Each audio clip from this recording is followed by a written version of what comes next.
Assalamualaikum warahmatullahi wabarakatuh. Alhamdulillah. Alhamdulillahilladzi bi ni'amihi tatimmu shalihat wa bi dzikrihi tatanazzalu rahmat wa bi dzikri habibihi Muhammad tatanazzalu barakat. Wassalatullahi wassalamuhu ala sayyidi sadat sayyidina wa habibina wa syafi'ina wa qurrati a'yunina wa nuri qulubina wa maulana Muhammad asyrafil bariyat wa ala alihi wa sahbihi sadatil qadat wa tabi'ina lahum bi ihsanin min yawmina hadha ila yaumil qiyamah. Amma ba'du. Yang saya hormati para kiai, para alim, para asatidz yang hadir, segenap pengurus masjid Baitur Rahman, para tokoh masyarakat, terutama Bapak Kepala Desa beserta perangkatnya, dan segenap aparatur pemerintah yang hadir, baik sipil maupun TNI Polri, hadirin hadirat yang kita semuanya insyaallah selalu dan senantiasa dirahmati oleh Allah. Alhamdulillah pada malam hari ini kembali kita bertemu di rumah Allah, menjadi tamu Allah, duduk dijamu oleh Allah. Yang mana Allah Subhanahu wa taala berfirman dalam hadis qudsi, "Man ata masjidi faka'annama qad zarani." Fabihaqqil nuzur an yukrim. Orang yang datang ke masjidku, katanya Allah, maka orang itu mengunjungi aku, bertamu kepada Allah. Kita kalau bertamu ke rumah manusia, maka insya Allah kita akan disuguhkan dengan berbagai macam suguhan. Kita sekarang bertamu kepada Allah. Suguhan apa kira-kira yang disediakan oleh Allah bagi kita? Allah menyampaikan fabihaqqil nuzur an yukrim. Maka yang dikunjungi yaitu aku, kata Allah, wajib untuk memuliakan tamunya. Kita ini menjadi tamu Allah. Kita diterima oleh Allah di rumahnya Allah. Maka kita akan dimuliakan oleh Allah. Apa kemuliaan minimal? Minimal kemuliaan yang akan diberikan oleh Allah kepada kita adalah pengampunan dosa. Kalau kita menjadi tamu Allah, minimal kita diampuni dosanya oleh Allah Subhanahu wa taala. Amin ya rabbal alamin. Kemudian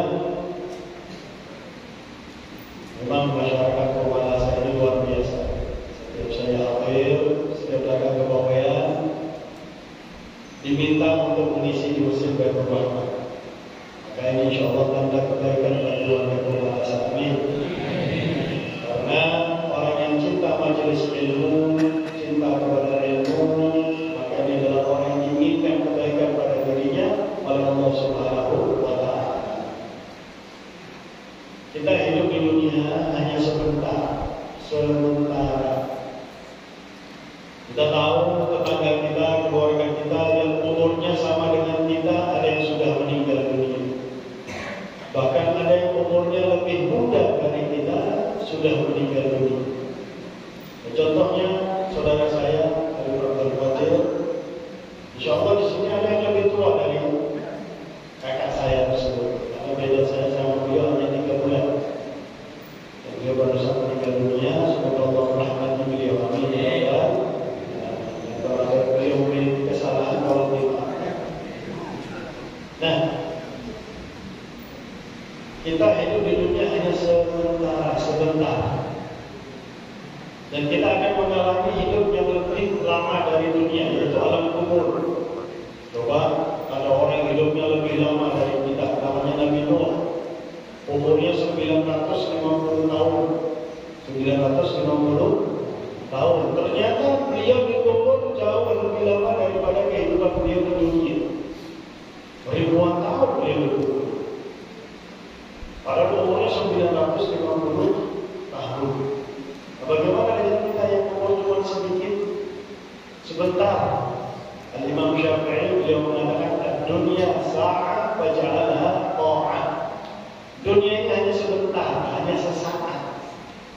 maka jadikanlah taat kehadiran Allah Subhanahu wa Ta'ala. Kita nggak kerasa waktu itu. Padahal kita merasa kita baru sampai 20 tahun, sekarang sudah hampir 50 tahun. Nggak kerasa berlalu, lewat waktu itu berlalu.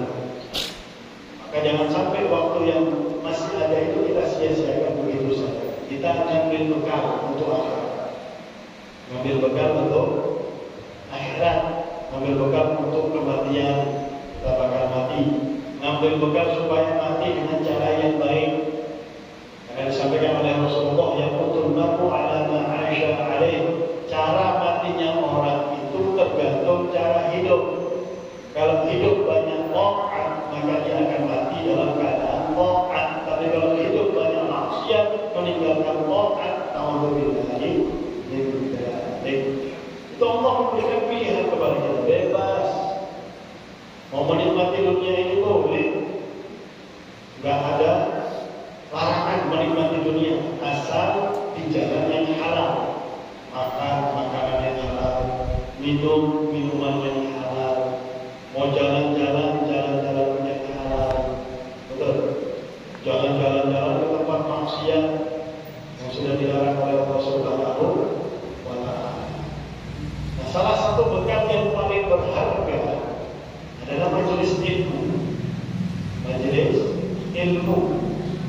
Maka setiap ada majelis ilmu, jangan sampai kita terlambat untuk menghadiri majelis ilmu tersebut. Cepat-cepat menghadiri majelis ilmu.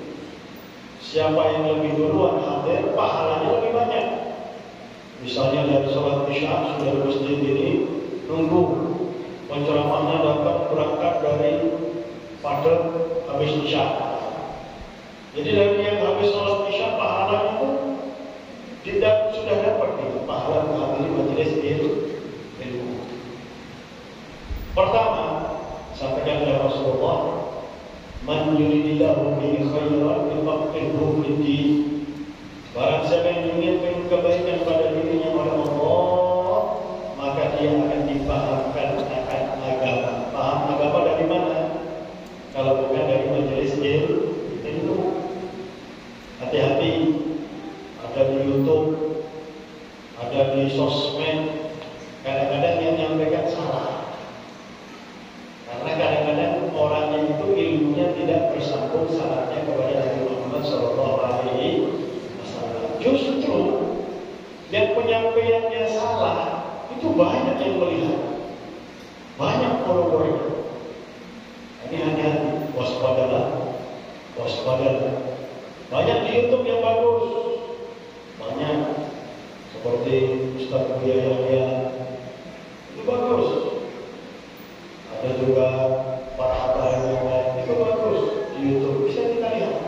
Jadi milih, kita mau lihat di YouTube itu siapa yang kita tahu ini orang yang menyampaikan punya sanad keilmuan bersambung kepada Nabi Muhammad SAW. Jadi barang siapa yang inginkan kebaikan pada dirinya oleh Allah, dia akan dihadirkan ke majelis ilmu. Al-Habib Abdullah bin Alawi Al-Haddad Yusri mengatakan, seandainya keutamaan menghadiri majelis ilmu cuma satu hadis ini sudah cukup. Kita kalau dihadirkan di majelis ilmu oleh Allah, berarti kita ini diinginkan menjadi orang lain oleh Allah Subhanahu wa Ta'ala. Kita bersyukur kepada Allah Subhanahu wa Ta'ala. Belum kalau menghadiri majelis ilmu, pahalanya hudur majelis al-ilmi khairun min ibadatis salah. Menghadiri majelis ilmu itu katanya Rasulullah lebih baik daripada ibadah sunnah selama setahun. Puasa sunnah setahun. Ada yang pernah puasa sunnah setahun? Saya ceramah di Surabaya kan jangan ditambahin cukup puasa 30 hari. Sudah terserah. Kalau puasa sunnah bagus, 30 hari aja sudah cukup, itu yang wajib ya. Tapi menghadiri majelis ilmu lebih baik, bukan sama. Lebih berapa lebihnya? Tahu Allah. Lebih baik daripada puasa sunnah selama setahun, lebih baik daripada sholat sunnah selama setahun. Menghadiri satu saja majelis ilmu. Betapa besar pahalanya. Betapa sayang kalau kita sia-siakan begitu saja. Kita mau sibuk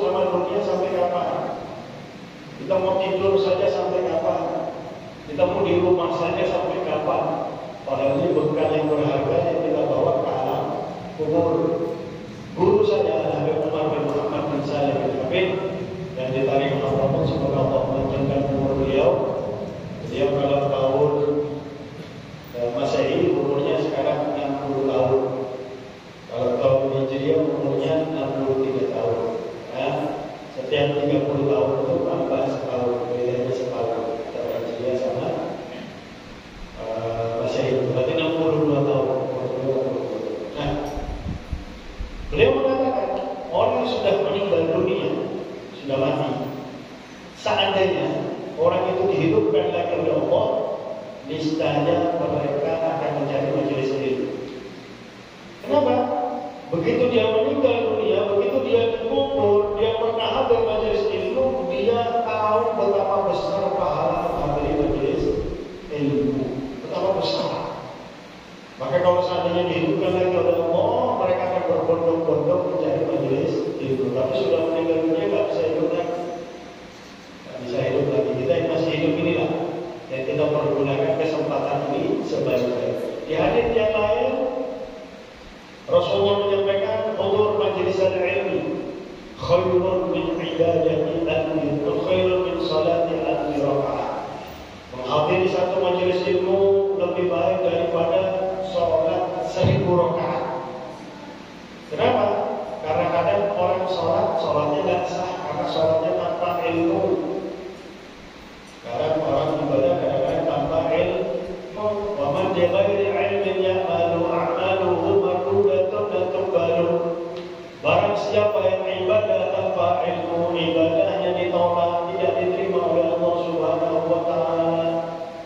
Maka kalau ada orang di sini ustaz, alumni pondok pesantren, suruh belajar ilmu fikih, ilmu yang berkaitan dengan sah dan tidak sahnya ibadah kita. Jangankan kita di zamannya Nabi, ada orang sholat di sampingnya Nabi. Setelah salam, Nabi mengatakan kepada sahabat tadi, "Shalli fa innaka lam tusalli." Ayo sholat, kamu tadi tidak sholat. Padahal sudah 2 rakaat sudah salah. Bangun lagi sahabat tadi sholat. Setelah salam, Nabi mengatakan yang sama, "Ayo sholat, kamu tadi nggak sholat." Setelah sholat yang ketiga, setelah salam, Nabi mengatakan sama, "Ayo sholat, kamu tadi nggak sholat." Maka sahabat tadi tanya sama Nabi, "Ya Rasulullah, ajari saya cara sholat yang sah, cara sholat yang baik." Ternyata sahabat tadi kurang satu rukun yang namanya tumanninah. Sholatnya nggak tumanninah, dihitung tidak sholat. Sholatnya nggak sah. Saya barusan pulang dari umroh bulan Januari, umroh plus Ramadan, umroh plus tarik. Ketika umroh, saya bilang sama anak saya yang berangkat ke Hadramaut yang belajar sekalian ke Hadramaut, ada orang masih muda, masya Allah, salah berdiri sholat, salah berdiri sholat di Masjidil Haram. Saya bilang, "Nah, itu kasihan. Itu contohnya orang sholat tanpa ilmu. Sholatnya nggak sah. Kenapa nggak sabar? Ketika sujud kakinya diangkat, kakinya nggak nempel ke bumi. Ketika sujud kakinya diangkat, nggak sah sholatnya. Meskipun dia sholat ribuan rakaat, tapi sholatnya tanpa ilmu, maka sholatnya nggak diterima oleh Allah Subhanahu wa taala. Makanya penting belajar ini, menuntut ilmu itu penting. Makanya disebut oleh Nabi, "Talabul ilmi fardhatun 'ala kulli muslimin wa fi riwayatin wa muslimin." Menuntut ilmu itu hukumnya wajib bagi setiap muslim. Dan di riwayat yang lain disebut juga muslimah. Kenapa? Karena kita ini ibadah. Dan ibadah kita bernilai pahala. Ibadah kita ini bisa menyebabkan kita senang di kubur, senang di hari kiamat. Dan ibadah ini bisa menyebabkan kita senang di kubur di hari kiamat kalau sah, kalau bisa diterima oleh Allah. Kalau ibadahnya pakai ilmu. Kalau ibadah tanpa ilmu, ibadahnya karena disebutkan di dalam suatu hadis, "Awwalu ma yusalli al-mar'u yawmal qiyamati bi 'amalihi shalah, fa in tuqbila minhu salatuhu tuqbila minhu sa'iru 'amalihi." Wa in ruddat minhu salatuhu rudda minhu sa'iru amalih. Yang pertama kali diminta pertanggungjawaban dari kita adalah salat. Kalau salatnya bisa diterima oleh Allah, sah. Bisa diterima oleh Allah, semua amal akan diterima oleh Allah. Hajinya diterima, puasanya bulan Ramadan diterima, zakatnya diterima, sedekahnya diterima. Tapi kalau salatnya ditolak oleh Allah, meskipun dia dihaji tiap tahun, haji tiap tahun, adalah itu wajib sekali aja. Kalau ada orang haji 2 kali misalnya, di KTP itu tulis hajinya berapa kali? 1 kali kan? Ada haji 2 kali, haji ada. Haji itu wajib hanya 1 kali. Sisanya berikan kepada orang muslim yang membutuhkan sedekah. Ya, jangan kita pegang harta kita, jangan menjadi orang saya cari buat apa ya? Orang saya cari tak bakal sampai di hari kiamat, tapi orang yang dermawan, mereka senang dikubur, senang di hari kiamat. Nah, saya akan bahas tentang rukun sholat. Karena kadang-kadang saya sholat jadi makmum, di samping saya itu rukunnya nggak sah. Yang pertama rukun sholat adalah niat berbarengan sama takbiratul ihram. Jadi 2 rukun sekalian. Mulut kita mengucapkan takbiratul ihram, hati kita niat. Kalau kita jadi makmum, minimal usolli fardhan isya'i makmuman. Tapi ada imam yang memperbolehkan niat sebelum takbiratul ihram asal dia niat langsung takbiratul ihram. Usolli fardhan isya'i wa rakaat musafir jadi ada Allahu Akbar. Boleh. Ada seorang imam yang memperbolehkan. Tapi kebanyakan imam dalam mazhab Imam Syafi'i mengatakan niat itu berbarengan dengan takbiratul ihram. Sama ketika wudu, niat itu berbarengan kita membasuh wajah. Kita membasuh wajah, hati kita berniat nawaitul wudu paling sedikit sah. Kita niat nawaitul wudu sudah sah. Juga niat salat, niat yang wajib usolli fardhan isya'i makmuman. Kalau salat sendiri usolli fardhan isya'i niat dalam hati. Sehingga boleh memperpanjang kalimat lam dari lafzul jalalah Allahu Akbar sampai 14 ketukan atau 7 kali. Boleh.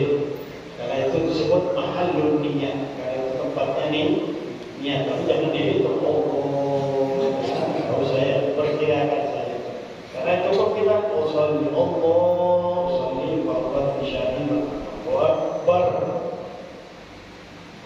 dan takbiratul ihram itu harus keluar suaranya. Kadang-kadang nggak keluar suara, nggak sah. Sholatnya sudah nggak sah. Dari awal juga nggak sah. Takbiratul ihram itu disebut rukun qauli, rukun yang wajib keluar suara, yang wajib didengar oleh telinga kita sendiri. Nggak usah keras-keras. Allahu Akbar. Ini imamnya gitu ya. Kita wajib didengar oleh telinga sendiri aja. Itu yang 2 ya, dan takbiratul. Yang ketiga, al-qiyamu 'alal qadir, wajib berdiri kalau dia memang bisa berdiri. Kadang-kadang masjid-masjid di Jawa itu disediakan kursi. Orangnya datang dari rumah jalan kaki, ketika sampai di masjid duduk di kursi. Ini repot. Kenapa kok duduk di kursi, Pak? Ya saya nggak tahu lama-lama berdiri. Kalau imamnya nggak lama berdiri, ya wajib berdiri itu hukumnya wajib. Orang sholat di kapal wajib berdiri, sholat pesawat wajib berdiri. Kalau nggak berdiri, sholatnya nggak sah, harus diganti. Karena al-qiyamu 'alal qadir termasuk rukun sholat berdiri bagi orang yang mampu berdiri. Kalau sudah nggak mampu berdiri, gimana? Mampu berdiri, sholat dulu, maka nggak apa-apa dia. Kemudian yang keempat, membaca surat Al-Fatihah. Kalau kita baca Imam Syafi'i betul. Ada yang baca Soekarno, ya. Waktu ada orang mazhabnya Soekarno. Allah mazhab itu Imam 4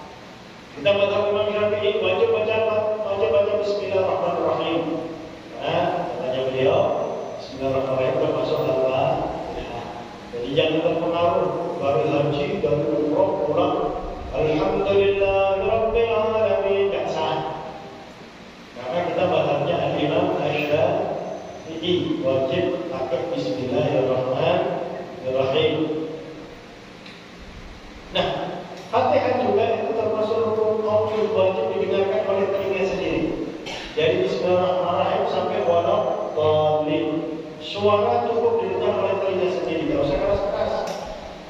Sudah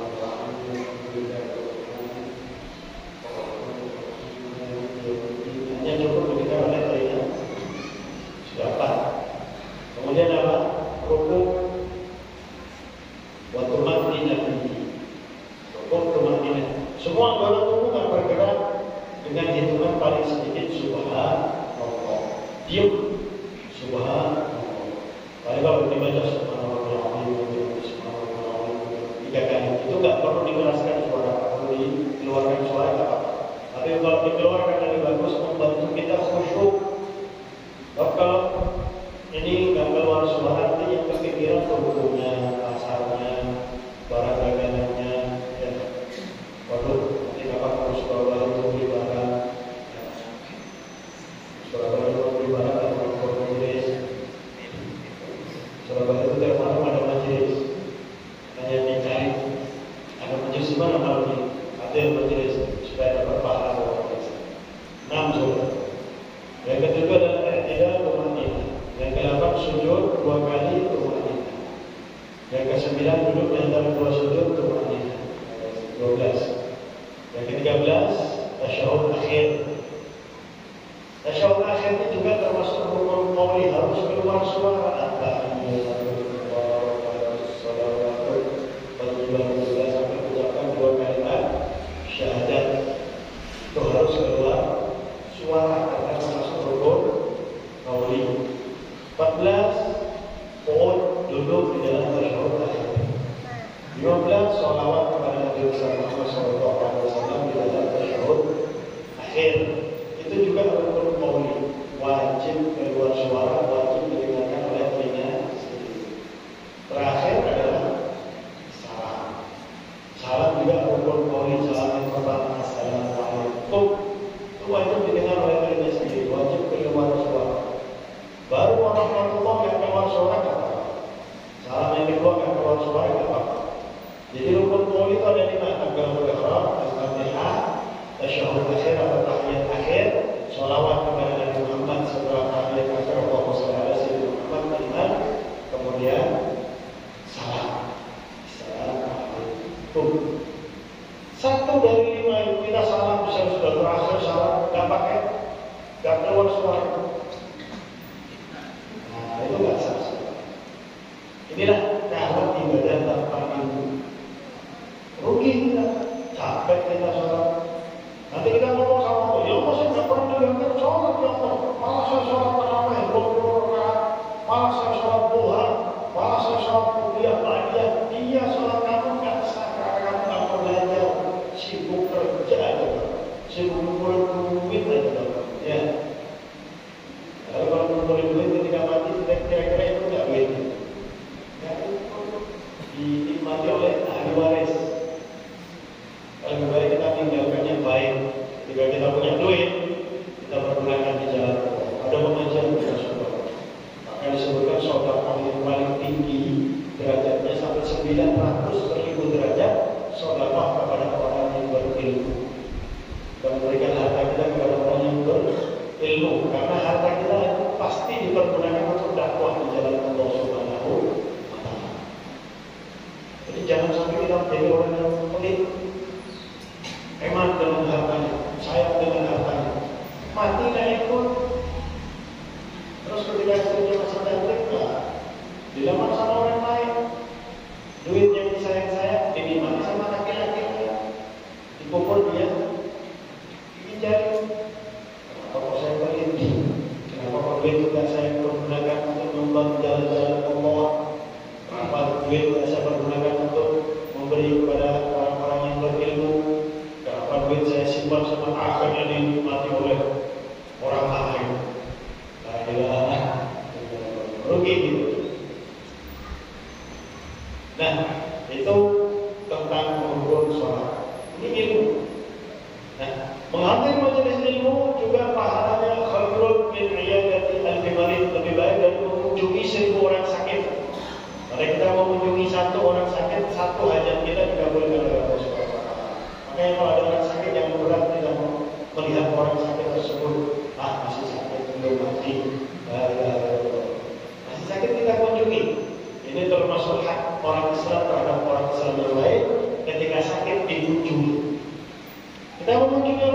satu, kita dikabulkan satu hajat dari Allah Subhanahu wa Ta'ala. Menghadiri majelis ilmu lebih baik daripada mengunjungi 1000 orang. Wa khairun min tashyi'i alfi janazah. Dan lebih baik daripada mengantarkan 1000 jenazah. Kalau kita mau mengantarkan 1 jenazah, mengantarkan ke kubur, Rasulullah menyampaikan, "Man shalla 'ala janazah falahu qirat, wa man syayya'a janazah falahu qirat." Maqalu, "Wa kaifa dzalika ya Rasulullah?" Al-qirat thawabun mithla jabal Uhud. Rasulullah mengatakan, barang siapa hadis bersama barang siapa yang mensalat jenazah, dia mendapatkan pahala 1 qirat. Barang siapa yang mengantarkan jenazah sampai ke kuburnya, dia mendapatkan pahala 1 qirat. Maka para sahabat tanya, pahala 1 qirat itu seperti apa ya Rasulullah? Pahala sebesar gunung Uhud. Pahala sebesar gunung Uhud. Ada yang pernah umrah melihat gunung Uhud? Besar, 17 kilo atau 19 kilo panjangnya gunung Uhud. Namun menghadiri 1 majelis ilmu, pahalanya lebih baik daripada mengantarkan 1000 jenazah. Lebih baik daripada 1000 qirat. Lebih baik dari 1000 gunung Uhud pahala. Apa enggak sayang kita lewatkan begitu saja menghadiri majelis ilmu? Di hadis yang lain Rasulullah menyampaikan, la ghudwatun fi sabilillah aw rafatun khairun minad dunya wa ma fiha. Pagi-pagi di jalan Allah atau sore hari itu, kapanpun kita berada di jalan Allah, menghadiri majelis ilmu termasuk jalan Allah. Pahalanya bagaimana ya Rasulullah? Lebih baik dari dunia beserta isinya. Dunia beserta isinya. Maksudnya, kalau kita punya dunia ini beserta isinya, semuanya kita sedekahkan di jalan Allah, pahalanya masih kalah dengan menghadiri majelis ilmu. Masih lebih besar menghadiri majelis ilmu. Makanya sangat sayang kalau kita sia-siakan begitu saja. Dan majelis ilmu ini disebut majelis zikir yang paling tinggi. Jadi majelis zikir itu bukan hanya kita nyebut nama Allah, bukan hanya berzikir. Tapi majelis zikir itu juga semua majelis yang mengingatkan kita kepada Allah.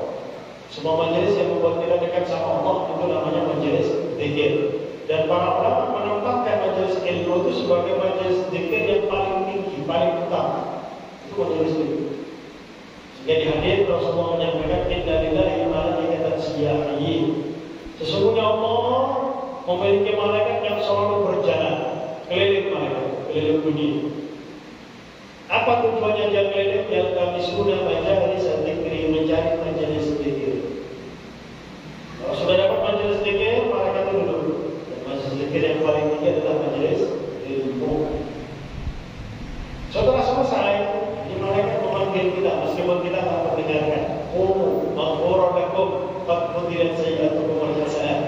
Bubarlah kalian dari majelis kalian, dosa kalian itu sudah diampuni oleh Allah.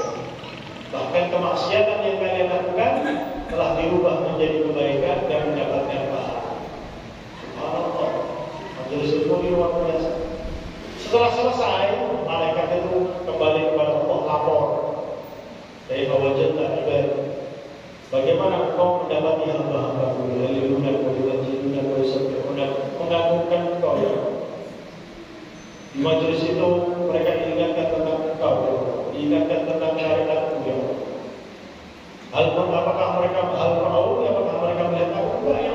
Bagaimana kalau melihat aku? Ini pengalamannya Abah cerita masih muda dulu. Abah naik bis sama gurunya Abu Hashim, guru kami Pak Syaitan. Di tengah jalan ada wanita cantik naik bis. Karena masih muda, katakan masih muda, kalau ada orang cantik dia tua-tua juga khusyuk. Abah khusyuk lihat wanita cantik. Sampai duduk. Sudah duduk si wanita cantik itu, gurunya bilang cantik ya terus. Sambil malu ada tiga. Bagaimana seorang guru langsung menyampaikan muridnya kepada Allah?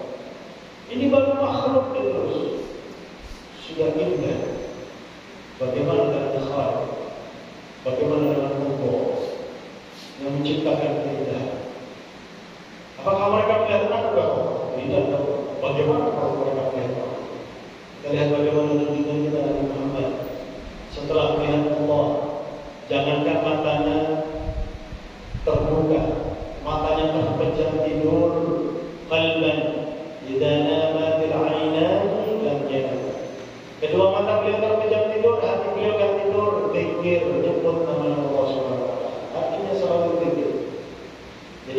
Rasulullah itu tidur ya, naumu ikhbaku, katanya Habib Ali Habsyi dalam Maulid Situl Durab.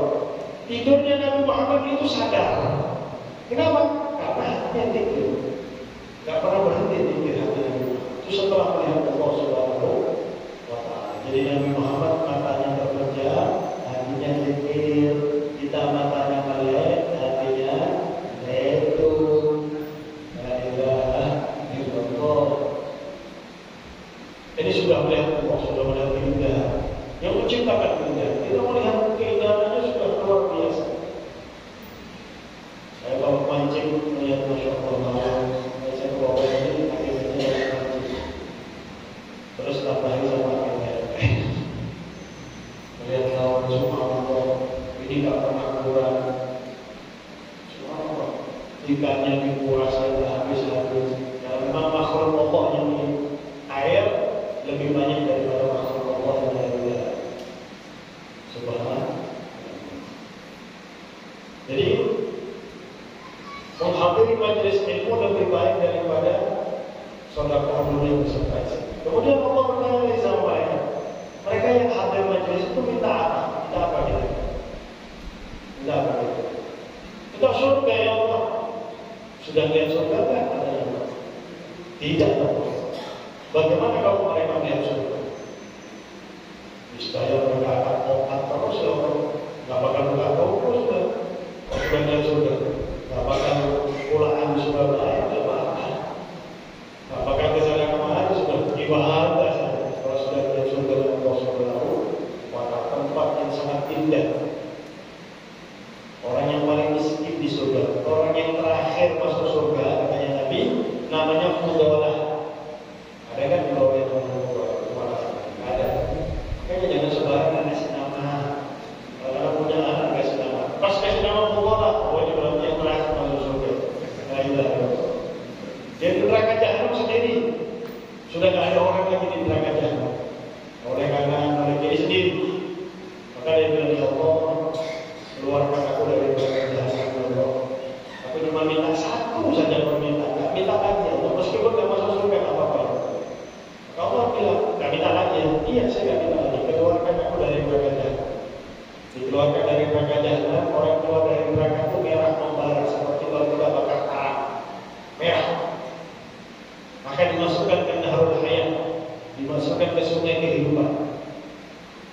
Kembali berbadan manusia, bilang itu merah-merah semua, tapi di dahinya ada tulisan Jahannam, mantan Nabi Jahanam. Dari tulisan di dahi, Sifullah. Kemudian dia noleh ke kanan, memang jauh, belum kelihatan surga. Noleh ke kiri, tidak kelihatan juga neraka, sangat jauh. Dia mengatakan, ya Allah, memang saya janji tidak minta lagi. Tapi kalau saya noleh ke kiri, ya Allah, saya takut disambar sama neraka. Masuk ke neraka lagi. Dekatkan saya ke surga. Meskipun tidak masuk surga, depannya surga aja tidak apa-apa. Kata ya Allah, kamu janji ketika di neraka akan minta lagi. Ya saya janji memang tidak minta lagi. Sekali aja ya. Saya nggak mau minta lagi. Dekatkan saya ke surga. Nggak minta lagi ya kata Allah. Dia enggak. Dia dekatkan ke surga. Depan pintu surga. Bau harumnya surga itu tercium dari 500 tahun perjalanan. Kita 500 tahun jalan kaki belum kelihatan surga, bau harumnya sudah tercium. Ini depannya surga. Mendengar bunyi-bunyian surga yang sangat indah. Maka Allah ngomong lagi sama Allah. Memang saya janjikan minta lagi, tapi mendengar dan mencium, saya bisa membayangkan betapa indahnya surga. Bagaimana kalau saya masuk surga? Saya minta masuk pinggirannya surga saja. Tak masuk di tengahnya nggak apa-apa, pinggirannya aja. Kata Nabi Muhammad, Allah yang terakhir masuk surga mendapatkan seperti dunia ini isinya 7 kali. Itu yang paling terakhir masuk surga. Bagaimana yang duluan? Kita insya Allah yang duluan masuk surga. Apakah mereka melihat surga? Enggak ya Allah. Bagaimana kalau mereka melihat surga? Ini saya tak harus dibaga. Di mana daya sta'idun? Mereka berlindung kepada aku dari apa? Kita berlindung kepada Allah dari apa? Dari nerakanya Allah. Supaya kita masuk ke neraka. Wa wajibna minan nar. Apakah mereka melihat neraka Tidak ya Allah. Bagaimana kalau melihat kalau siksa yang paling ringan berdiri di atas bara api, otaknya mendidih. Ada cairan di otak saja orang itu tidak kuat, kepalanya serasa berat. Bagaimana dengan otak mendidih? Alhamdulillah. Maka Allah mengatakan, "Ishhadu ya malaikati fa inni qad ghafartu lakum." Saksikanlah wahai malaikatku, aku mengampuni dosa orang yang menghadiri majelis tersebut. Amin ya rabbal alamin. Ya Allah, fihim fulan ibn fulan hadara li hajah. Ya Allah, di antara mereka itu ada yang hadir karena ada keperluan. Kalau di sini mungkin tidak ada, di Jawa atau di Madura. Dan begitu gubernur ada acara, itu banyak yang jualan.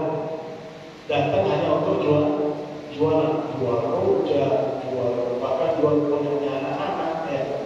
Kalau hall, juga di hall yang di rumah yang bisa diatur, yang jualan di sebelah sana. Hall di mana-mana, di bersihkannya berbagai bersih nanti. Tapi sekali dari belakang, ini banyak yang jualan. Hadir karena ingin jualan. Atau harus punya keperluan lain dan lain sebagainya.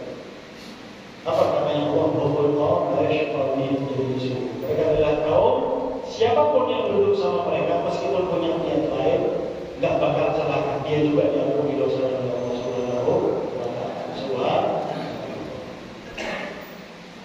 Di Hadramaut dulu ada namanya Habib Hasan bin Shalih Al-Bahar.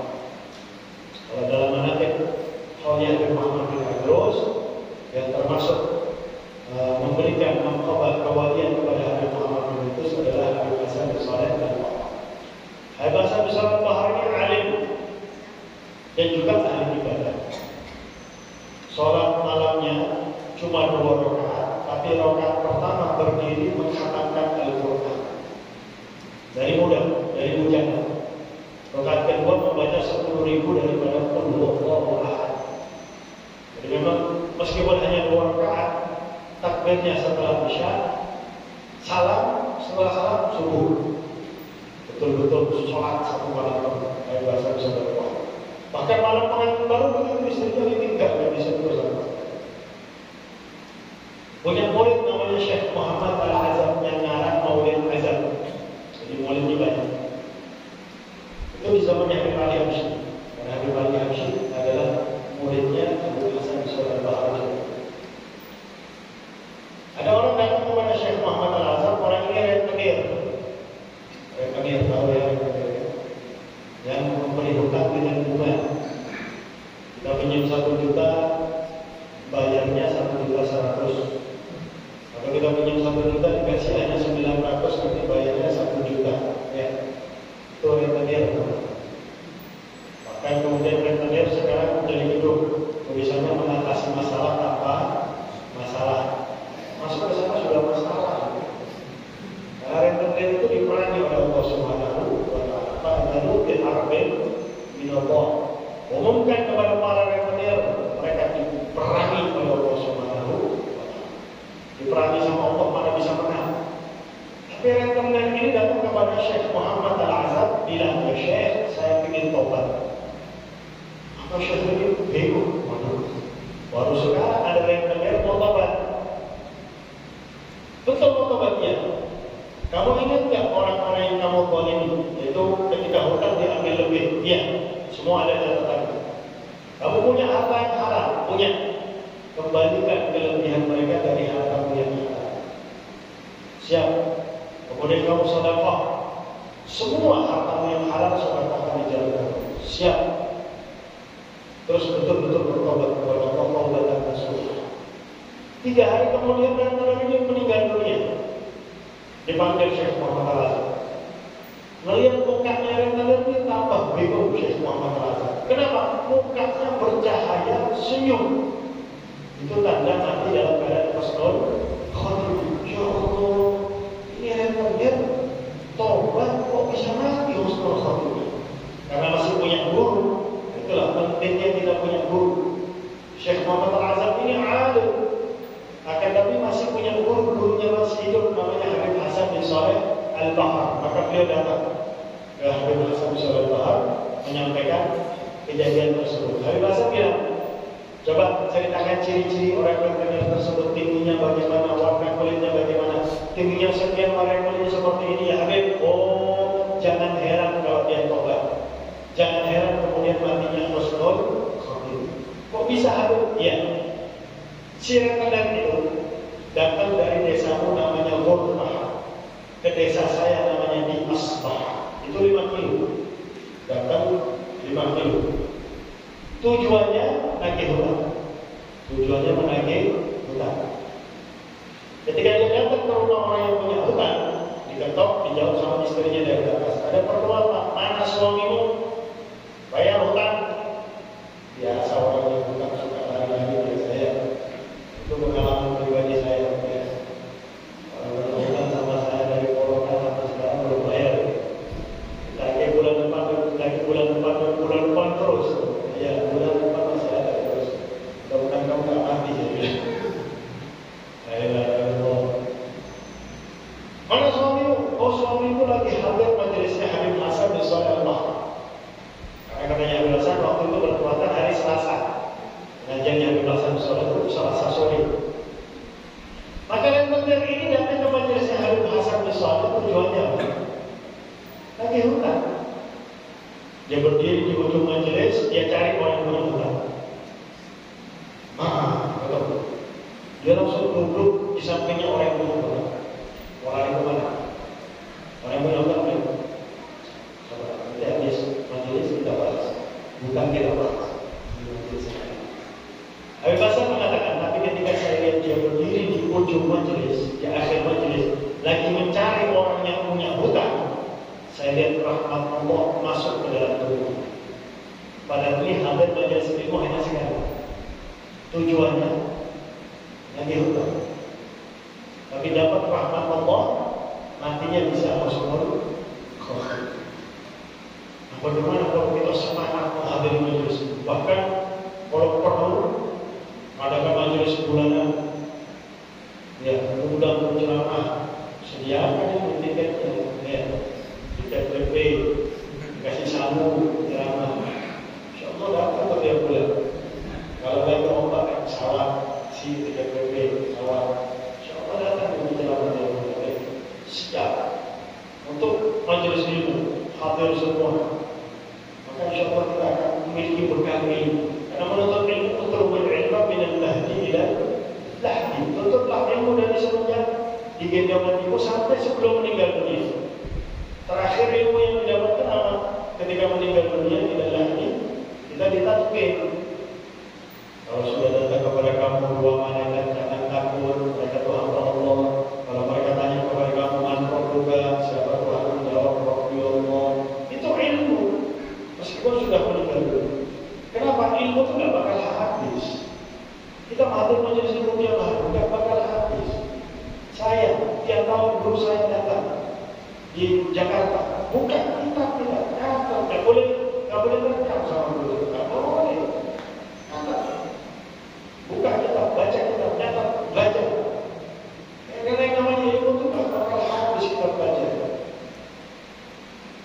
Oleh karena itu semangat kita menghadiri majelis ilmu, semangat membuat majelis ilmu, semangat. Oh, ada ustaz dari daerah lokal sini, di sini ada ustaz Tardi, ustaz Fuad Faruk. Bisa dipanggil seminggu sekali, 2 minggu sekali. InsyaAllah pakai tiket InsyaAllah. Tapi di sini naik mobil, ya istilahnya apa aja istilahnya, untuk ganti bensin dan sebagainya. Bukannya ilmu itu ada mahal luar biasa. Sayyidina Ali bin Abi Thalib menghargai ilmu. Ana abdul man 'allamani al-Qur'an. Aku adalah budak orang yang mengajari aku satu huruf. Jadi budak, jadi milik. Terserah mau dijual atau mau dibebaskan. Ilmu itu mahal, tidak bisa dibayar itu dengan hal yang bersifat dunia. Itu hanya membayar waktunya, hanya menggantikan transportasinya dan lain sebagainya. Kalau perlu jemput, saya punya mobil jemput.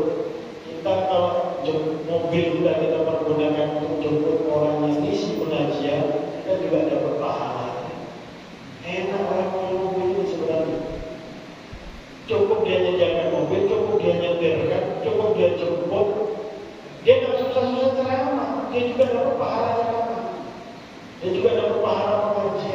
dia juga dapat pahala dakwah di jalan Allah Subhanahu wa Ta'ala. Makanya pernah para sahabat Nabi itu mengadu kepada Nabi, ya Rasulullah, dhahaba ahlul dzur bil ujur.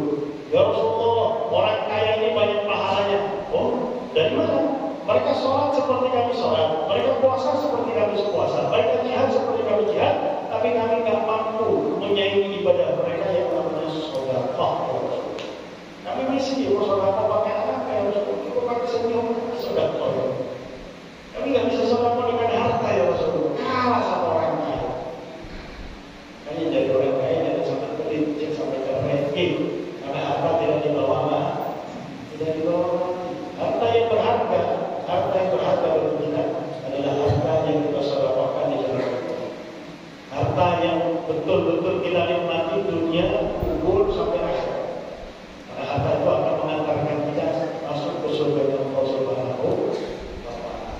Bahkan ini terakhir tambahan, orang yang baru meninggal dunia kalau kita baca Al-Quran, baru saja meninggal dunia, dia mengatakan Rabbi laula akhartani ila ajalin qarib fa asaddaqa wa akun minas salihin. Ya Allah, seandainya waktu sudah kematianku sedetik, 2 detik, semenit, 2 menit, sebentar saja ya Allah, itu sudah kematian. Apa yang akan dilakukan oleh orang tersebut kalau dihidupkan lagi oleh Allah semenit, 2 menit? Fa asaddaqa, langsung mau sedekah. Saya akan sedekah itu. Kenapa? Semenit 2 menit tidak cukup sholat, semenit 2 menit tidak cukup puasa. Itu yang pertama. Yang kedua dikatakan para ahli tafsir, orang yang pernah sedekah ketika dia meninggal dunia, pahala yang pertama kali dinampakkan oleh Allah adalah pahala sedekah. Udah pahala sedekah yang luar biasa. Oh, hidupkan hati saya supaya saya bisa sedekah. Sudah mati kan saya hidup hati. Kita yang masih hidup makanya jangan sampai menjadi orang yang jangan nunggu kaya baru sedekah, nggak bakal sedekah. Kalau dari sebelum kaya dia nggak sedekah, ketika kaya pelit. Kalau sebelum kaya dia sering sedekah 1.000, 2.000, masuk ke masjid 1.000, 2.000. Ada orang yang membutuhkan dikasih berapa? Oh saya perlu 30.000, kasih 30.000. Oh saya perlu sekian, kalau tidak punya kasih. Di dunia pun dari balas orang sedekah. Minimal 3 kali lipat, bisa dilipat gandakan sampai 700 kali lipat, bisa lebih dari itu. Ada tukang becak di Gajah Malang, tukang becak karena sedekah 1 juta di zamannya Pak Harto, 1 juta itu mahal. Dia sedekah 1 juta kepada tukang becak yang sama, tukang becak yang lain, karena keluar rumah sakit harus bayar 1 juta. Dibayar sama Allah sebelum meninggal dunia dia punya 3 restoran besar. Dia ingat, jadi saya punya 3 restoran besar ini karena pahala sedekah yang 1 juta kepada teman saya sesama tukang becak. Padahal dia tukang becak di zamannya Pak Harto. 1 juta pun besar di zamannya Pak Harto. Kalau zaman sekarang kita bawa mau 1 malam habis itu. Semua kembali sekali lagi saya mengingatkan diri saya pribadi hadirin sekalian, kalau ada majelis ilmu semangat hadir majelis ilmu. Kalau bisa undang Ustaz untuk buka kitab ilmu fikih, mengajarkan kita ilmu fikih antara maghrib dan isya saja, waktunya sebentar, atau habis isya sampai jam 8 atau sampai setengah 9, sebentar saja, 1 jam saja. Kemudian ada tanya jawab, sehingga kalau kita ada permasalahan kita tanya, jangan tanya amalan-amalan apa sudah, jangan usah sudah. Amalan paling bagus mengambil majelis ilmu, itu amalan yang paling bagus. Amalan paling bagus melaksanakan yang wajib, kemudian kita nambahin yang sunnah. Jadi sehingga ketika kita hidup di dunia kita lebih banyak taat, sehingga bisa meninggal dunia dalam keadaan taat. Dan di hari kiamat dari kubur sampai akhirat abadi kita memiliki bekal yang cukup, sehingga membuat kita nikmat di kubur, nikmat di padang mahsyar, bisa memandang wajah Nabi Muhammad, nikmat ketika melewati siratal mustaqim selamat, nikmat masuk surga Allah Subhanahu wa Ta'ala. Yang bisa saya sampaikan semoga bermanfaat, semoga dari orang-orang yang kita cintai dengan berkat kehadiran di majelis pada malam hari ini diampuni semua dosa kepada Allah, dihapuskan semua kemaksiatan oleh Allah, dari orang-orang yang kita cintai yang masih hidup dijadikan sebagai hamba-hamba Allah yang beriman, yang bertakwa, yang saleh-salehah, yang mudah melaksanakan segala perintah Allah, mudah-mudah menjauhi larangan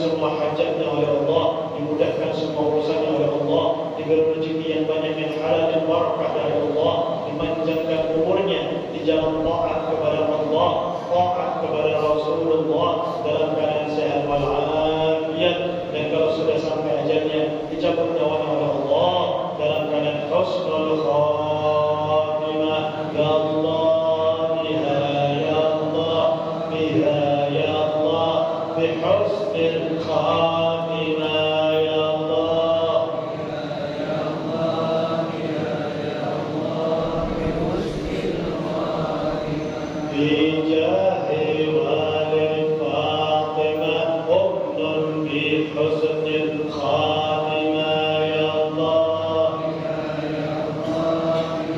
ya Allah, bihusnil khatimah. Rabbi faj'al mujtama'ana ghayat husn al-khitami wa'atina ma qad sa'alna min 'atayaka al-jisami wa qrib al-arwah minna بلقاء خير الأنام وابلغ المختار عنا من صلاة وسلام يا رب بالمصطفى بلغ مقاصدنا واغفر لنا ما مضى يا واسع الكرم.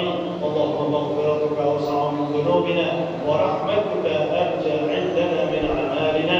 وصلى الله على سيدنا محمد وعلى آله وصحبه وسلم. فضل سبحان ربك رب العزة عما يصفون وسلام على المرسلين والحمد لله رب العالمين.